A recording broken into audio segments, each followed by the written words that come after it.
doing the Improv, there's one at the Hollywood, what is it, the Seminole Casino, where, the Seminole Hard Rock Casino in Hollywood, Florida, where Anna Nicole Smith died. And they go, yeah, come on in, like, we'll fly you. And you go, great, I'm going to do that one and the West Palm Beach Improv back to back. And then I realized, like, as I'm getting off the plane, oh my God, they're taking me to the Hard Rock. I can't stay at the Hard Rock if I'm performing there, and you're going to be performing for like 500 people a night, and then what? Go to the pool and be surrounded by those people, like, and just enjoy a nice quiet day by the pool. Like, somehow you put me up in Florida, the one place that doesn't have fucking water. You put me up in a cement enclosed, like the Inland Empire of it's close to Miami. But then Joel, the guy down there, put us up someplace great, and then the West Palm Beach is huge.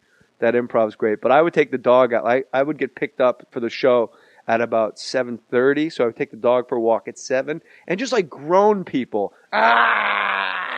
just coming down A1A, screaming, drunk, already wasted at 7. Bro, it was a problem. Like, these people were so. You have never been in an elevator with a sober person in Miami.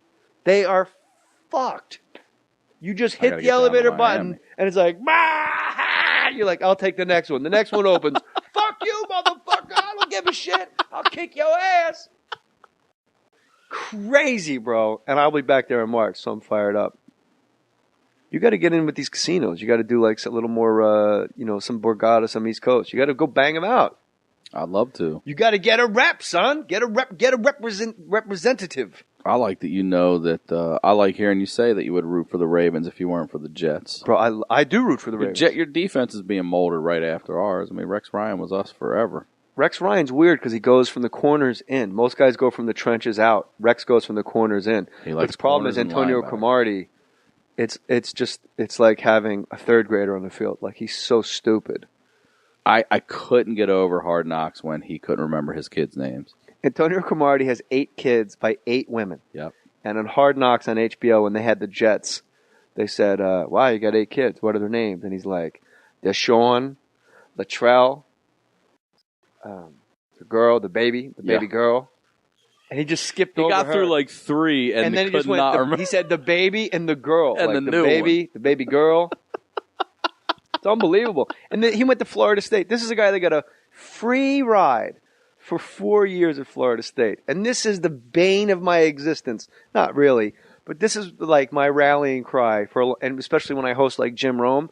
Like, these guys cannot read Curious fucking George, and they're going to fucking University of Texas on a free ride. You know how much I would love if my son Jackie got a call from Florida State and they said, you're a smart kid and you're a nice guy, and we think you're really onto something, the way you love science and stuff. How'd you like to go to Florida State how'd you like to go to Ole Miss? I don't even know anything about Ole Miss, but something about the name, you go, wow, he's going to Ole Miss. Like, if your neighbor said to you, like, yeah, and then I got another boy, he goes to UCLA, and you're like, ho-hum, hear that every day, and my oldest goes to Ole Miss, you'd be like, wait a minute, what do you mean, Ole Miss?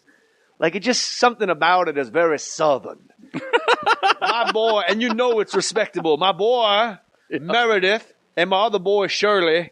I got 3 boys, Shirley, Meredith, and Marion, and they all go to Ole Miss. Ole Miss. And my boy with a boy name go to Florida State with the Negras. But how much would you love? How much? It just surprised him, that's all. How much would you love it? Like, all right. On Twitter, you'll see guys that go to like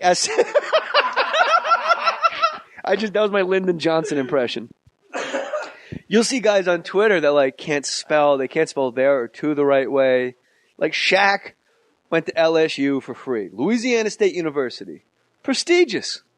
And he can't spell there the right way. He's like, well, that's their opinion. Their. There. I want some of that too, T.O. I like how if you call somebody out on that on Twitter, you're the dick. Oh, grammar police. Yeah. Like, but I would love it. Like, and people, the argument is, people say all the time, they go, yeah, but your son's not going to fill stadiums every Saturday. I'm like, yes, but when my son leaves Florida State, he's going to be a much more intrinsic member of society with his work in the field of medicine than a guy that had fucking 4 interceptions and took one to the house in the Rose Bowl. Yeah. And now afterwards has a goddamn car wash in the Bronx. And when your son's done filling stadiums, they're not going to remember his ass anyway. No. Ever. No one's in Florida. No one's in Tallahassee going, God, where's Danny Werfel? What's he doing? God. Love him. Yeah, that's a name I haven't heard. See? Yeah. Charlie Ward. Oh, man. Good old Charlie. Well, he played for the Knicks for a while. He was so good at football, he got drafted into the NBA. Yep. Not tall enough to play NFL football, but tall enough to be a point guard in the NBA for 14 years. He was best quarterback in New York for a little while. He was. When he was running the Knicks. It was the Knicks. It was horrible. It was like Browning Nagel was on the Jets. And like, who's the douche? I think he was a Bachelor. He was Jesse Palmer or somebody on the Giants. I forgot. I think it was pre-Palmer. It was bad, though. Was it? And you got the best quarterback playing for the Knicks. Yeah, backup. $6 million a year to back up Greg Anthony. I'm glad to have the Ravens because Orioles have sucked for a long time. So it's nice to have a competitive squad in the city. You think the Orioles will suck this year? Orioles are definitely going to suck this year. They went out and they did nothing. Jeremy Guthrie, veteran of Mohr Stories, said after the podcast, I got to get my website's being revamped. So for everybody that thinks my website's from 1993, A, you're right. B, I never updated because all I got to do is put my dates up. I don't see the need for us to have like tricky entrances and exits from the, find the owl in the tree games. I just want you to be able to go to jmohr.com and go, oh, it's going to be a Foxwood. It's going to be whatever. But I'm updating it now, but Jeremy Guthrie, because really what I want to do is I want to be able to post blogs of what happens when the mics turn off. A lot of neat conversations happen. And there's a blog. I'll put a blog up on my website now and people comment on it, but I can't go on my website and comment on their comments. Got it. So I want that. I want to be I want it to be my Twitter. Right. jmohr.com. You go there and tell me stuff and I answer you. Because like Jeremy Guthrie, right when the mics went off, we started riding him pretty hard, like about wear number 46. That was Mike Flanagan's number. And I know you know, but I got to slow it down for everybody else. Mike Flanagan died in the middle of last year. And me and Frosty, my boy Matt Frost, were saying, yeah, that's kind of weird, man. Of course, and he led the league in losses 2 years in a row. And we're going, you know why? It's because you're going up on the mound wearing a dead guy's number.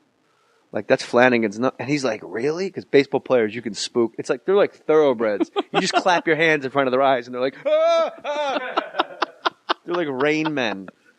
And he goes, really? And we go, yeah, like, you got to get rid of that number. You're never going to get a winning season. And then Frosty goes, what's your favorite number? And he goes, without thinking, like, just tell me. And he goes, 15. And Frosty knows everybody's number. And Frosty goes, there's no 15 on the Orioles. And he goes, our bullpen catcher, but that's not like a roster spot. And we were like, you got to change your number.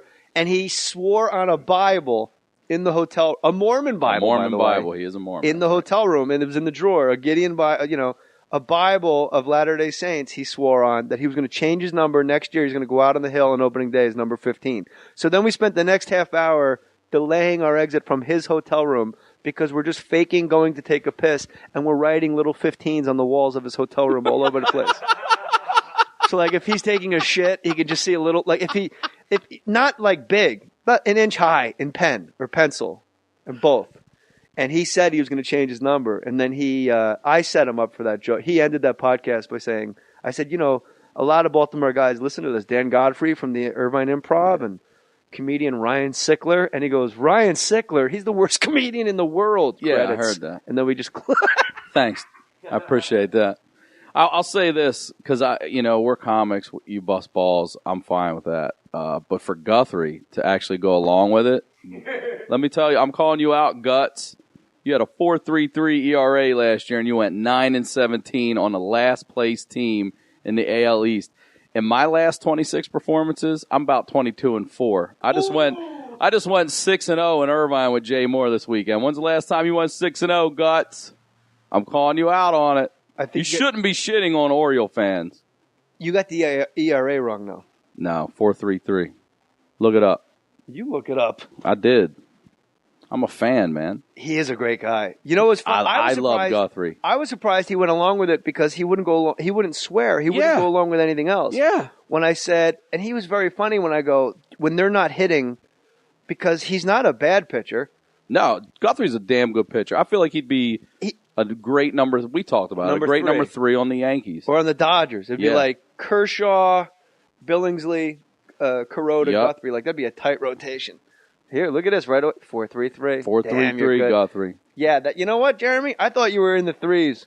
Yeah, you suck. You do suck, and I wasn't a first-round pick, Guthrie. Twice. Yeah. That was a great story, how he brought his dad's brick cell phone to class because he knew he was going to get drafted. But I was like, if you're not going to use it to get chicks, he wouldn't swear. Yeah, he's. I heard him say he wouldn't do it. He doesn't do it. He's fun as hell. Right after that podcast, him and Matt Frost went on Lexington Avenue and Boulevard. What a LA jerk I am. Lexington Boulevard. Him and Matt Frost went downstairs in Lexington Avenue, and it was about midnight, and they threw the baseball about like a block length from like 45th to 46th, because Frosty played crazy baseball, and they just aired that ball out between 45th and 46th Street. It was crazy.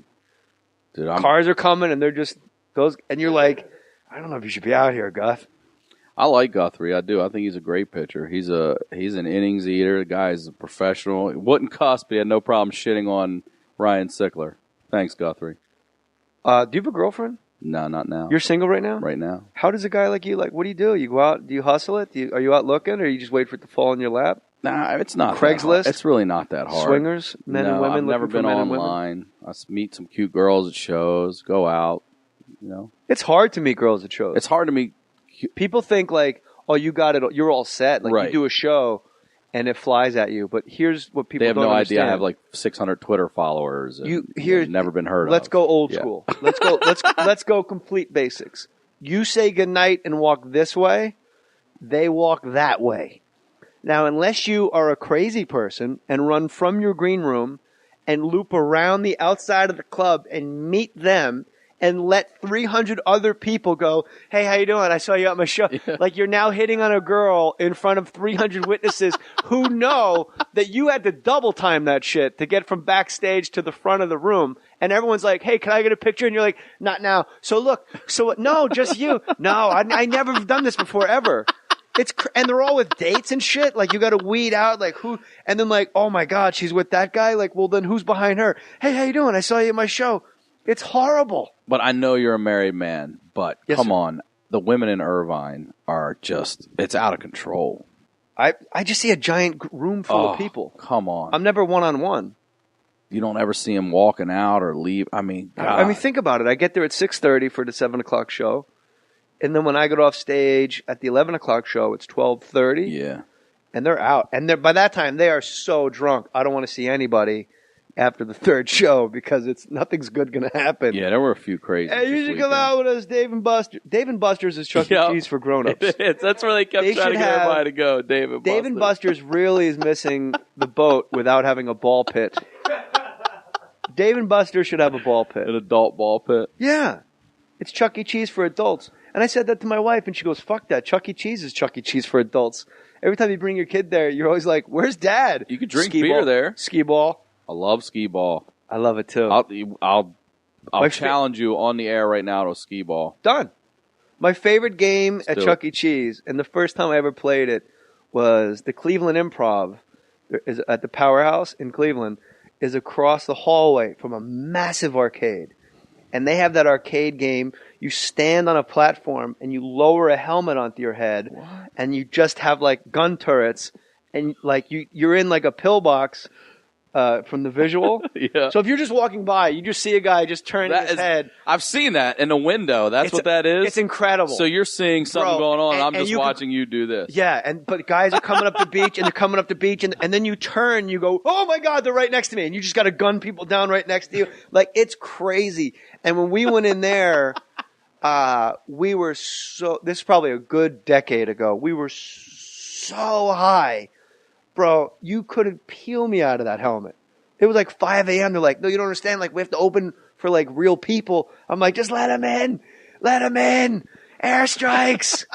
I'm storming the beaches of Normandy. No, I'm on the beach. They're storming the beaches. The enemy is storming your beach. And you're shooting them. Yeah, and you got air to surface to air missiles, but you only got 8 of them, so you got to be real. You can't just be solicitous with those. You got to time them out. when it really means. And sometimes sometimes they get too close, and you use a surface-to-air missile just because there's like 14 guys right next to you, and you just hit the button and duck like fuck them. Ah!